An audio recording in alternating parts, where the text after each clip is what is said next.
The wrench slipped from Stephen's grease-stained hands as he stared at the DNA test results on his phone screen. 99.7% match. The little girl he'd been watching from across the school parking lot every afternoon, the one with his same dark eyes and stubborn cowlick, wasn't just a coincidence. Before we jump back in, tell us where you're tuning in from.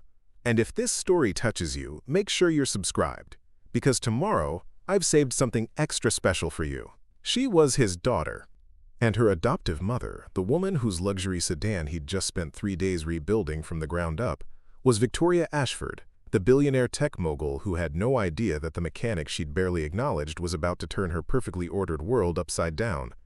Some secrets have a way of revealing themselves at exactly the right moment, even when you've spent 8 years believing they were buried forever. Stephen Martinez wiped his hands on the already filthy shop rag hanging from his belt as he watched the sleek black Tesla pull into Desert Sun Auto Repair. Even through the dusty windows of the garage, he could see this wasn't their usual clientele. The car alone probably cost more than he made in 2 years, and the woman stepping out of it moved with the kind of confidence that came from never having to check her bank balance before buying groceries. "Steve, you're up," called Marcus from underneath a pickup truck. "Fancy lady wants someone to look at her car personally." Stephen had been working at Desert Sun for 6 years, ever since Emma was born, and he'd needed steady income with decent hours.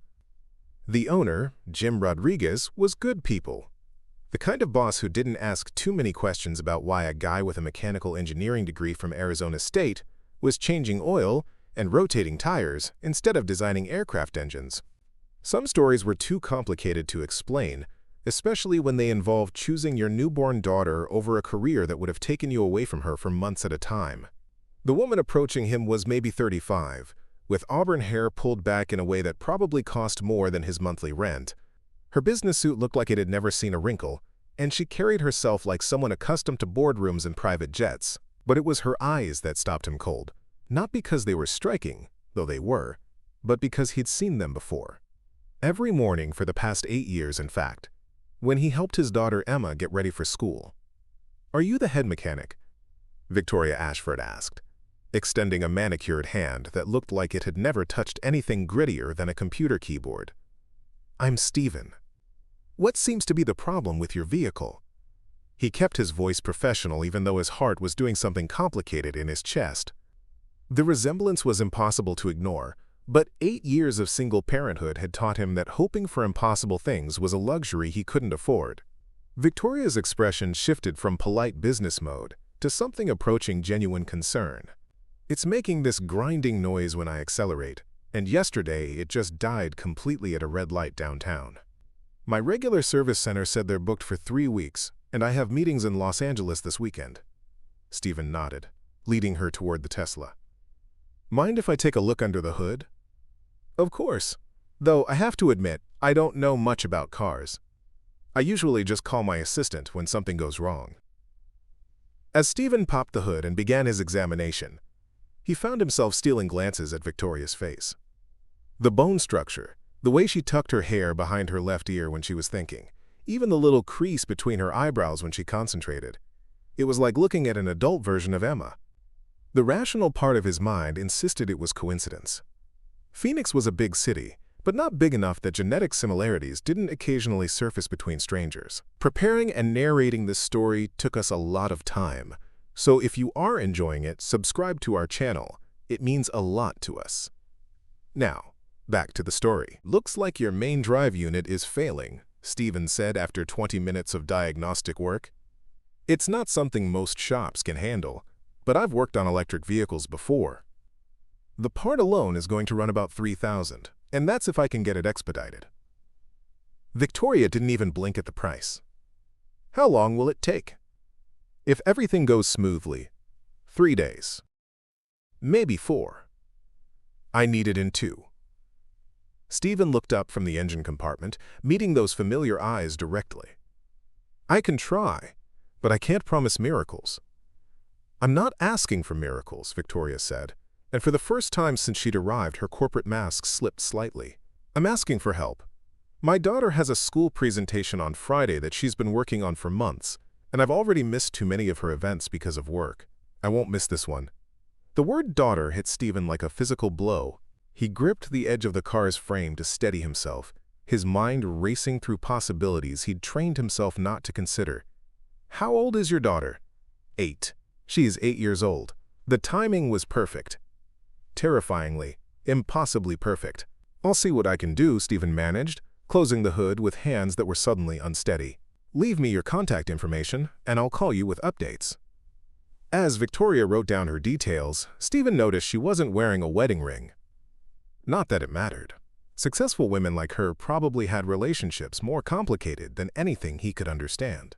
But the absence of that simple band made him wonder about the story behind Emma's adoption, about the circumstances that had led to a billionaire raising a child alone. "Thank you, Stephen," Victoria said, handing him the paper with her number. "This really means a lot." After she left in an Uber, Stephen stood in the garage holding her contact information and trying to process what had just happened. 8 years ago, he'd made the hardest decision of his life, signing papers that gave his newborn daughter to parents who could provide everything he couldn't. Stability, education, opportunities he could never afford on a mechanic's salary. The adoption had been closed, sealed, final. He'd never expected to see her again, had trained himself to accept that loving someone sometimes meant letting them go. But now, staring at Victoria Ashford's business card with its embossed logo for Ashford Technologies, Stephen realized that fate might have other plans entirely. The drive unit arrived Tuesday morning, 48 hours ahead of schedule, thanks to a favor Stephen had called in from his college roommate, who now worked for Tesla's parts distribution center in Nevada. As he signed for the delivery, his phone buzzed with a text from Victoria. "Any updates? Emma keeps asking if I'll make it to her presentation." Stephen stared at the message for a long moment before typing back, "Part arrived early. Should have you back on the road by tomorrow evening." What he didn't mention was that he'd been working 18-hour days, staying at the shop until nearly midnight to ensure everything went perfectly. Jim had offered to assign Marcus to help, but Stephen had declined. This wasn't just about fixing a car anymore. It was about proving to himself that he could still be the kind of man worthy of being Emma's father, even if she would never know it. The irony wasn't lost on him. For 8 years, he'd convinced himself that giving Emma up for adoption was the ultimate act of love, ensuring she'd have opportunities he couldn't provide. Now here he was, working himself to exhaustion to help the woman who'd given her those opportunities, the woman who got to tuck her in at night and help with homework and be there for school presentations. Wednesday afternoon brought an unexpected visitor. Stephen was deep in the Tesla's motor assembly when a shadow fell across his workspace. He looked up to find a girl with dark hair and serious brown eyes standing just inside the garage door, clutching a school backpack and looking uncertain. "Excuse me," she said in a voice that made Stephen's chest tight. "Is this where my mom's car is being fixed?" Stephen set down his tools and wiped his hands, his heart hammering against his ribs. Up close, the resemblance was even more striking. Emma had his stubborn jawline and the same way of tilting her head when she was thinking. "You must be Emma. I'm Stephen. Mom said you're working really hard to fix our car so she can come to my presentation tomorrow." Emma stepped closer, peering at the Tesla with genuine curiosity. What was wrong with it? "The motor that makes the car go forward stopped working properly," Stephen explained, grateful to have something concrete to focus on. "It's like if your heart stopped beating regularly. Everything else might work fine, but you can't go anywhere." Emma nodded solemnly. "That makes sense. My teacher says cars are like mechanical bodies with different systems working together." She paused, studying Stephen's face with an intensity that made him wonder if children naturally recognize genetic connections. "Are you good at fixing things?" "I try to be," Stephen said carefully. "What's your presentation about?" Emma's entire demeanor brightened, and Stephen saw flashes of his own childhood enthusiasm for taking things apart to understand how they worked. "It's about renewable energy and how electric cars help the environment. I built a model of a solar charging station out of cardboard and LED lights." She paused, her expression becoming more serious. "Mom works a lot, but she promised she'd be there. She keeps her promises." The simple confidence in Emma's voice hit Stephen harder than he'd expected. This child, trusted completely in Victoria's reliability, spoke about her adoptive mother with the kind of security Stephen had always hoped she'd have. It was exactly what he'd wanted for her when he'd signed those papers, but seeing it in person created a complex mixture of gratitude and loss he wasn't prepared for. I'm sure she'll be there, Stephen said, meaning it more than Emma could possibly understand. Are you a dad? Emma asked suddenly, the question coming with a directness that only children possessed. Stephen's throat felt like sandpaper. Why do you ask? You talk to me like my friend Madison's dad does. Not like you're trying to hurry up and get away. Emma swung her backpack to her front and unzipped it. I brought you something. She pulled out a thermos and a wrapped sandwich. Mom always says people work better when they're not hungry, and you look like you haven't eaten today. Stephen accepted the offering, with hands that weren't entirely steady. That's very thoughtful of you, Emma. Thank you. I made the sandwich myself, she said proudly. Peanut butter and grape jelly. It's my specialty. As Stephen unwrapped the sandwich, Emma wandered around the garage, examining tools and asking intelligent questions about how different machines worked. Her curiosity reminded him painfully of himself at that age, when he'd spent hours in his grandfather's workshop learning to rebuild engines and understanding that mechanical problems always had logical solutions. Emma! Victoria's voice carried across the parking lot, sharp with worry. You were supposed to wait in the car. Emma turned toward her mother's voice without any sign of guilt. I was talking to Stephen about renewable energy. He knows a lot about electric motors. Victoria appeared in the garage doorway, still wearing the business suit from whatever meeting she'd rushed away from. Her relief at finding Emma safe quickly shifted to embarrassment. I'm so sorry. She has a habit of wandering off when something catches her interest. It's fine, Stephen said, though watching Victoria's protective instincts kick in created another wave of complicated emotions. She's a bright kid, very curious about how things work. She gets that from... Victoria started, then stopped herself, the unfinished sentence hanging in the air like a question neither of them was ready to ask. Emma looked between the two adults, clearly sensing undercurrents she didn't understand. Stephen made sure. Mom's car will be ready for my presentation tomorrow. He's been working really hard on it. Victoria's expression softened as she looked at Stephen. I can't tell you how much this means to us. To me. I know you're going above and beyond, and I want you to know it doesn't go unnoticed. Stephen nodded, not trusting his voice. Watching Victoria with Emma, seeing the genuine love and care in every interaction, confirmed what he'd always hoped but never known for certain, that his daughter had found not just financial security, but real family. Mom, can we invite Stephen to my presentation? Emma asked suddenly. He should see the solar charging station since he understands about electric motors. The suggestion caught both adults off guard. Victoria looked at Stephen with an expression he couldn't quite read, while Stephen felt like the ground had shifted beneath his feet. I'm sure Stephen has his own family obligations, Victoria said carefully. Actually, Stephen heard himself saying, I'd be honored to come if it's okay with your mom. Emma clapped her hands together. Perfect! It's tomorrow at 2 o'clock in the multipurpose room at Desert View Elementary. As they prepared to leave, Emma hugged Stephen's legs with the casual affection of a child who decided he was trustworthy. The simple gesture nearly undid him completely. Thank you for fixing our car, she said, looking up at him with those familiar brown eyes. And for listening to me talk about renewable energy. Thank you for the sandwich, Stephen replied. I think it might be the best peanut butter and jelly I've ever had. After they left, Stephen stood alone in the garage, surrounded by tools and car parts and the lingering scent of Emma's strawberry shampoo. Tomorrow, he would sit in an elementary school auditorium and watch his biological daughter give a presentation about renewable energy while her adoptive mother, the woman he was rapidly developing feelings for, sat beside him.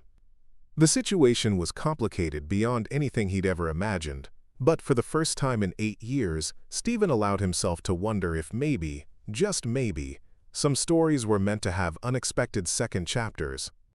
Stephen arrived at Desert View Elementary 20 minutes early, wearing his only clean button-down shirt and fighting the urge to turn around and drive home. The multi-purpose room was already filling with parents, grandparents, and siblings, all clutching phones and cameras to document their children's moments of academic glory. He felt completely out of place among the professionally dressed crowd, most of whom looked like they belonged to the same country club circuit as Victoria. Emma spotted him before he saw her, and came running across the room with her presentation board tucked under one arm.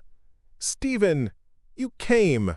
Look, I added something to my project just for you. She pointed to a new section of her display that featured hand-drawn diagrams of electric motor components. I researched how the motors actually work after talking to you yesterday. Did you know that regenerative braking can actually put energy back into the battery? Stephen knelt down to examine her work more closely, genuinely impressed by the accuracy of her diagrams. This is incredible, Emma. You really understand the engineering principles. I want to be an engineer when I grow up, she said matter-of-factly. Like you. The casual way she said it hit Stephen like a physical blow. Here was his daughter, naturally drawn to the same field that had always fascinated him, and she had no idea they shared that passion through genetics as well as interest. Stephen? Victoria's voice came from behind him, and he turned to find her approaching with 2 cups of coffee. She was wearing a navy blue dress that was somehow both professional and motherly, and her hair was down around her shoulders instead of pulled back in its usual severe style. I thought you might need this. You look like you didn't sleep much last night. She was right. Stephen had stayed at the shop until 3 in the morning, running final diagnostics on the Tesla and making sure every system was perfect. But more than that, he'd been wrestling with the impossibility of his situation, trying to figure out how to navigate feelings for a woman who is raising his biological daughter without either of them knowing the truth. Thank you, he said, accepting the coffee gratefully. How are you feeling about today? Victoria's smile was genuine but tired. Nervous, actually. I've given presentations to boards of directors and investors without breaking a sweat, but somehow sitting in a room full of 8-year-olds and their parents feels more intimidating. Before Stephen could respond, Emma's teacher, Mrs. Patterson, called for attention. Parents and families, we're ready to begin our renewable energy presentations. Each student will have 5 minutes to share their project and answer questions. Stephen found himself sitting next to Victoria in the back row, both of them focused on Emma as she confidently set up her solar charging station model at the front of the room. She looked so small standing there, but her voice was clear and strong as she began explaining her research. Fossil fuels are running out and they pollute our environment, Emma said, pointing to her charts with the confidence of someone who truly understood her material. Electric vehicles are part of the solution, but only if we charge them with clean energy like solar and wind power. Stephen watched Victoria's face as Emma spoke, seeing the pride and love there that was impossible to hide. Whatever complicated feelings he was developing for Victoria, watching her with Emma made it clear that his decision 8 years ago had been the right one. This child was confident, curious and secure in ways that Stephen, working multiple jobs and struggling financially, could never have provided. Emma was halfway through her presentation when Stephen's phone buzzed with an urgent text from Jim. Emergency at the shop. Need you here now. Stephen's stomach dropped. The Tesla was supposed to be ready for pickup in 2 hours, and Victoria needed it for her drive to Los Angeles tonight. He showed Victoria the message and her face went pale. I have to go, Stephen whispered. But Emma's doing amazing. Wait, Victoria said, grabbing his arm. Is everything okay? The car. I'll handle it, Stephen said, though he had no idea what was waiting for him at the shop. I promised you'd have your car, and you will. He slipped out of the auditorium as quietly as possible, but not before catching Emma's eye.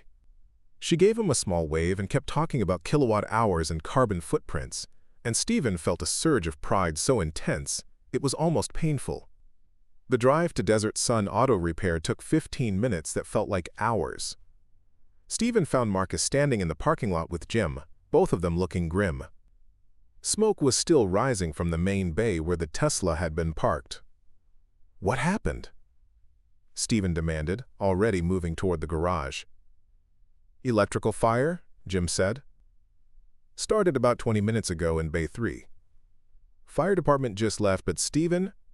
He paused, his expression apologetic. The Tesla took the worst of it. Stephen pushed past them into the smoke-damaged garage, where the Tesla sat blackened and waterlogged from the fire suppression system. The exterior was relatively intact, but Stephen could see immediately that the electrical systems had been fried. Weeks of work, destroyed in minutes. Insurance will cover the car's value, Jim said from behind him. But I know this was important to you. Stephen stood staring at the damaged vehicle, his mind racing through possibilities. Victoria needed this car tonight. Emma's presentation was probably ending right now, and in a few hours, Victoria would arrive expecting to drive to Los Angeles for her business meetings. There was no way to source another Tesla on such short notice. No way to explain that the fire had been a freak accident with no one to blame. "Marcus," Stephen said suddenly, "do you still have your cousin's auto transport connections?" "Yeah, why?" "I need you to call every luxury car rental agency in Phoenix. Budget doesn't matter. Find me something comparable to a Tesla Model S, something Victoria Ashford can drive to Los Angeles tonight." Jim stepped forward. "Stephen, the insurance money will take weeks to process. If you're thinking of paying for a rental out of pocket—" "I'll figure it out," Stephen said, already pulling out his phone. "Marcus, start calling. I'm going to see what's available at the airport." The next 3 hours were a blur of phone calls, negotiations, and increasingly desperate searches. Every luxury rental agency in Phoenix was either booked solid or didn't have anything comparable to Victoria's Tesla. Stephen maxed out his credit card, putting deposits on 2 different vehicles that fell through at the last minute, and by 5 o'clock, he was running out of options. That's when Marcus came running into the office with his phone pressed to his ear. "My cousin's got something. It's not a Tesla, but it's electric, and it's available tonight." Stephen grabbed the phone. "What do you have?" 2023 BMW iX, came the voice on the other end. "Fully loaded, only 3,000 miles. Owner's out of town for 2 weeks and needs someone to drive it occasionally to keep the battery from dying. He'll rent it for a week at cost if you can guarantee it comes back in perfect condition." "How much?" $1,500. Stephen closed his eyes. $1,500 was his rent money, his grocery budget, and Emma's school supplies for the next month. But the alternative was disappointing Victoria and, worse, letting Emma down after promising he'd make sure her mother could attend her presentation. "I'll take it," Stephen said. By 6 o'clock, Stephen was driving the BMW iX toward Desert View Elementary, hoping Victoria would still be there. The car was beautiful, probably more expensive than Victoria's Tesla, but Stephen's hands were shaking as he thought about the financial hole he'd just dug for himself.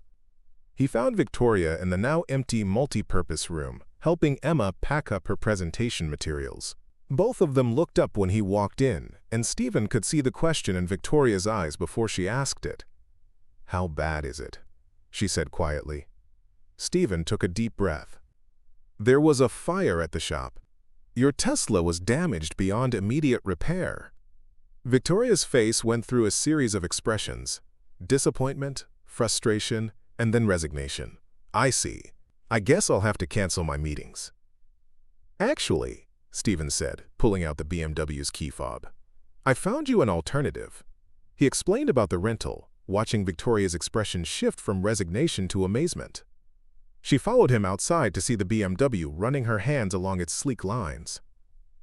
"This is incredible," she said, "but Stephen, this must have cost a fortune. Let me reimburse you." "It's handled," Stephen said, though his bank account said otherwise. "You kept your promise to Emma. That's what matters." Emma bounced excitedly around the BMW, chattering about its features and asking Stephen technical questions about electric vehicle engineering. Watching her enthusiasm, seeing Victoria's grateful smile, Stephen knew he'd made the right choice, even if it meant eating ramen for the next month. "I don't know how to thank you," Victoria said as she loaded her overnight bag into the BMW's trunk. "This goes so far beyond fixing a car." "Just drive safely," Stephen said, "and call me when you get to Los Angeles so I know you made it." As Victoria and Emma drove away in the borrowed BMW, Stephen stood in the elementary school parking lot and realized that somewhere in the chaos of the day, everything had changed. He was no longer just the mechanic who'd fixed a billionaire's car. He was the man who'd moved heaven and earth to keep a promise to a little girl who didn't know she was his daughter, and to a woman who was rapidly becoming much more important to him than he'd ever intended. Victoria's call came at midnight while Stephen was lying awake staring at his ceiling, calculating how he was going to make rent this month. Her voice sounded tired but relieved. "I made it to Los Angeles safely," she said. "Stephen, I can't stop thinking about what you did today. You sacrificed your own money to help someone you barely know." "It wasn't about the money," Stephen said, which was both true and not true. It wasn't about the money for Victoria, but the absence of that money was definitely going to affect his life in ways she couldn't imagine. "I want to talk when I get back," Victoria said. "There's something about you that doesn't add up. Most people don't go to those lengths for strangers." After she hung up, Stephen lay in the dark, wondering what conversation was waiting for him when Victoria returned. He'd managed to avoid any direct lies so far, but he was walking a tightrope between honesty and revealing truths that could destroy the life Emma had built with Victoria. Friday morning brought unexpected visitors to the auto shop. Stephen was working on a routine oil change when a black SUV pulled into the parking lot, followed by a white van with Channel 12 News emblazoned on its side. His stomach dropped as he watched a news crew unload cameras and equipment. Jim emerged from the office looking bewildered. "Steve, there's a reporter here asking about you. Says she got a tip about some heroic mechanic who went above and beyond for a customer." Stephen wiped his hands on his coveralls, his mind racing. "I don't know anything about that." But he had a sinking suspicion he did know, especially when Emma came bounding out of the SUV with Victoria close behind. Emma was carrying what looked like a poster board, and Victoria had the determined expression of someone on a mission. "Stephen!" Emma called out, running toward him with her usual enthusiasm. "Mom told the news people about how you saved her business trip and kept your promise to me." The reporter, a polished woman in her 30s with perfectly styled blonde hair, approached with a cameraman in tow. "Mr. Martinez, I'm Jessica Chen from Channel 12. Miss Ashford contacted our newsroom with quite a story about your dedication to customer service." Stephen shot a look at Victoria, who had the grace to look slightly embarrassed. "I may have reached out to some contacts in the media," she admitted. "What you did deserves recognition." "I was just doing my job," Stephen protested. But Emma was already unrolling her poster board to show the news crew. "This is my renewable energy project," she announced to the camera, with the confidence of someone who'd clearly inherited her adoptive mother's comfort with public attention. "Stephen helped me understand how electric motors work, and when our car got damaged in a fire, he found us a different car so Mom could keep her promise to come to my presentation." Jessica Chen's eyebrows rose with the expression of a reporter sensing a good human interest story. "So you're saying Mr. Martinez went out of his way to help you personally?" "He spent his own money," Emma said seriously. "Mom says that's what heroes do. They help people even when it's hard for them." Stephen felt his face burning as the camera swung toward him. This was exactly the kind of attention he'd spent 8 years avoiding, the kind of public notice that could lead to uncomfortable questions about his past. "Mr. Martinez," Jessica said, pointing a microphone in his direction, "can you tell us about your decision to help Ms. Ashford in her time of need?" Stephen glanced at Victoria, who was watching him with an expression he couldn't quite read. "Emma had worked really hard on her project," he said carefully. "Her mom promised to be there for her presentation. Sometimes keeping promises requires going the extra mile. And you felt that strongly about helping a customer you'd just met." The question hung in the air, loaded with implications Stephen wasn't ready to address. Before he could answer, Victoria stepped forward. "What Stephen isn't telling you is that he's one of the most skilled mechanics I've ever encountered," she said, her voice carrying the authority of someone accustomed to being taken seriously. "In 2 days, he diagnosed and repaired a complex electrical issue that 3 other shops said would take weeks. When disaster struck, he didn't just apologize and walk away, he found a solution." Emma nodded enthusiastically. "And he knows all about renewable energy and electric cars and engineering stuff. He's really smart." "What's your background, Mr. Martinez?" Jessica asked. "Did you study automotive engineering?" Stephen's throat felt dry. "Mechanical engineering, actually." "From Arizona State. But you work as a general mechanic at an independent shop?" The question held no judgment, but Stephen could feel the weight of explanation it demanded. "Life takes you different directions sometimes," he said simply. Victoria was studying his face with the sharp attention of someone used to reading people in business negotiations. "Stephen, I had no idea about your engineering background. Why didn't you mention it?" Before Stephen could answer, Marcus appeared from under the hood of a pickup truck, oil-stained and grinning. "You didn't tell them about your aerospace work, Steve." This guy used to design engine components for military aircraft before he decided kids were more important than contracts. The words hung in the air like an unexploded bomb. Stephen watched Victoria's expression shift from curiosity to something approaching understanding, while Emma looked between the adults with the intuitive sense children had for recognizing important moments. "You gave up aerospace engineering?" Victoria asked quietly. Stephen nodded, not trusting his voice. The truth was more complicated than Marcus knew.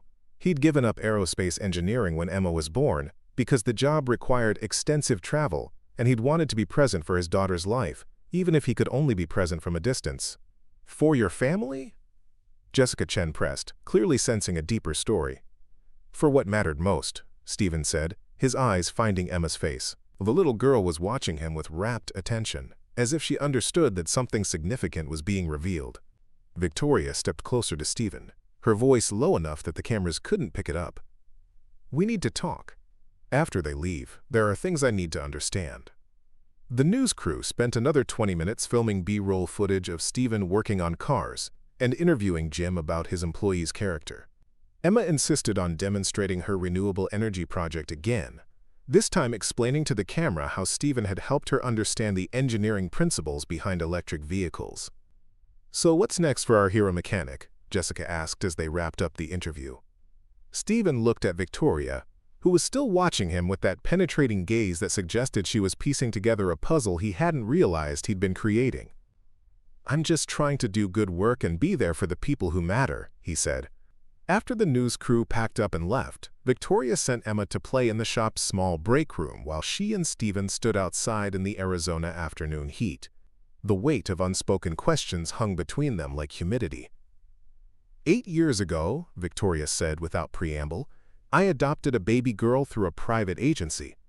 The birth father was described as a young man with mechanical aptitude who'd chosen adoption because he wanted his daughter to have opportunities he couldn't provide. Stephen's heart stopped beating for several seconds. "Victoria, the adoption was closed, sealed. I was told the father was intelligent but financially unstable, that he'd specifically requested a family that could provide educational opportunities and stability." Victoria's voice was steady, but Stephen could see her hands trembling slightly. "Emma was born at Phoenix General Hospital on March 15th. Stephen closed his eyes. March 15th. He'd never forgotten that date, had marked it quietly every year with a mixture of grief and hope that somewhere his daughter was happy and healthy. "I need you to tell me the truth," Victoria said. "Are you Emma's biological father?" The question that had been building for days finally broke open between them. Stephen looked toward the break room where Emma was probably reading one of the car magazines Marcus kept around, completely unaware that her entire world was about to shift. "Yes," Stephen said simply. "I signed the papers the day after she was born. I was 22 years old, working 2 jobs, and living in a studio apartment with no air conditioning. I wanted her to have everything I couldn't give her." Victoria stared at him for a long moment, her expression cycling through shock, understanding, and something that might have been relief. "That's why you looked familiar when I first brought my car in. That's why Emma connected with you so quickly. That's why you spent your rent money to keep a promise to a child you'd supposedly just met." "I never intended for this to happen," Stephen said. "I've watched her from a distance for years, just to make sure she was okay. When you brought your car to the shop, I thought it was coincidence, but then I saw her and you recognized her. She has my eyes, my stubbornness, my curiosity about how things work." Stephen's voice cracked slightly. "You've given her an incredible life, Victoria. Everything I hoped for when I signed those papers." Victoria was quiet for a long moment, processing the magnitude of what she'd just learned. "Emma doesn't know?" "Of course not. And she doesn't need to know. You're her mother in every way that matters. I just—" Stephen struggled to find words for the complex emotions of the past week. "I just wanted to help when I could. You sacrificed your financial security for her presentation. I'd sacrifice a lot more than that for her happiness." Victoria looked toward the break room, then back at Stephen. "She talks about you constantly. About how you explained electric motors to her. How you listened to her ideas about renewable energy. She said you made her feel like her thoughts mattered." "They do matter. She's brilliant, Victoria. She's going to change the world someday." "Yeah," Victoria said softly. "She is." They stood in silence for several minutes, both of them grappling with the implications of this revelation. Finally, Victoria spoke again. "The news story is going to air tonight. By tomorrow, everyone in Phoenix is going to know about the mechanic who went above and beyond for a customer and her daughter." Stephen nodded. "I can handle whatever attention comes from that." "Can you handle what comes next?" Victoria asked. Because Emma deserves to know the truth about where she came from.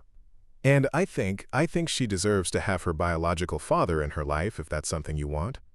The possibility Stephen had never dared to hope for hung in the air between them, fragile and precious as spun glass. More than anything, he said, but only if it's what's best for Emma. Only if it doesn't disrupt the life you've built for her. Victoria smiled for the first time since their conversation began.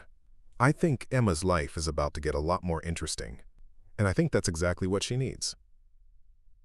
6 months later, Stephen stood in the kitchen of their new home in Scottsdale, watching Emma explain quantum physics to her stuffed elephant, while Victoria reviewed quarterly reports at the breakfast table. The domestic scene still felt surreal, like he might wake up and find himself back in his cramped apartment, wondering what Emma was doing that day. The news story had changed everything. Within a week, Stephen had received job offers from 3 aerospace companies and 2 automotive manufacturers, but it was Victoria's proposal that had surprised him most, joining Ashford Technologies as head of their new sustainable transportation division.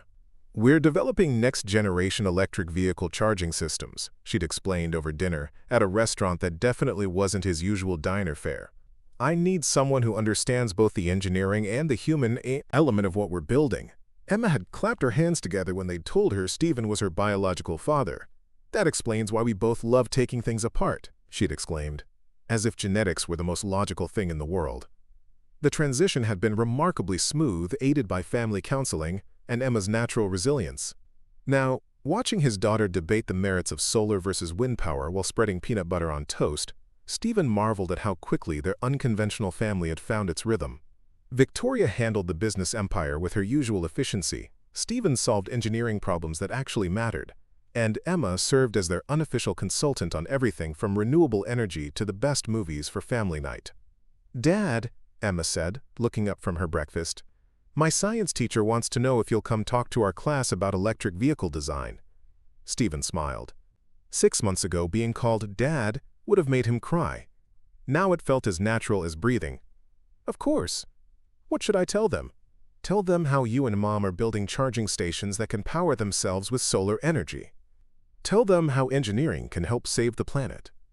Victoria looked up from her reports, catching Stephen's eye with that smile that still made his heart skip beats.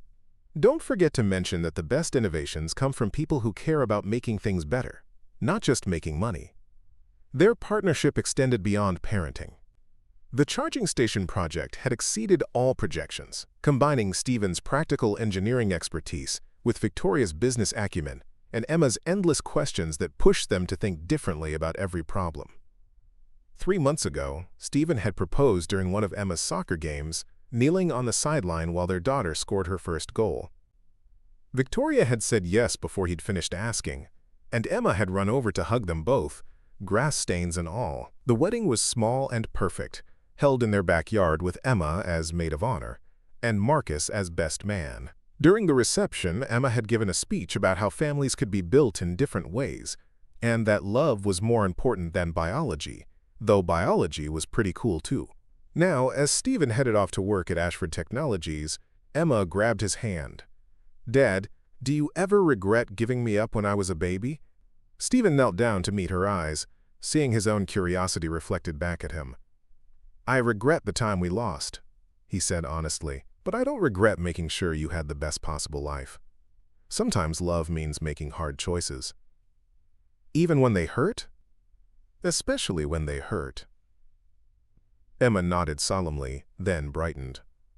"Well, I'm glad it worked out. We make a pretty good team." As Stephen drove to work, he reflected on the twists that had brought them together. A broken-down Tesla, a little girl's renewable energy project, and a fire that had seemed like disaster but had actually cleared the path for truth. His phone buzzed with a text from Victoria. Board meeting went well. They approved funding for 50 new charging stations. Emma wants pizza for dinner and says you get to pick the toppings. Stephen smiled, pulling into the Ashford Technologies parking lot where his name was now on a reserved space. He'd learned that sometimes the best engineering solutions came from understanding that broken things could be rebuilt stronger than before, and that the most important designs were the ones that brought people together. Tonight, they'd eat pizza and watch Emma build models of wind turbines from kitchen supplies. Tomorrow, they'd continue building a business that could help create a cleaner world for the next generation. And through it all, they'd be a family that had found each other through a combination of chance, choice, and the simple recognition that some connections run deeper than circumstances. Up next, you've got two more standout stories right on your screen. If this one hit the mark, you won't want to pass these up. Just click and check them out.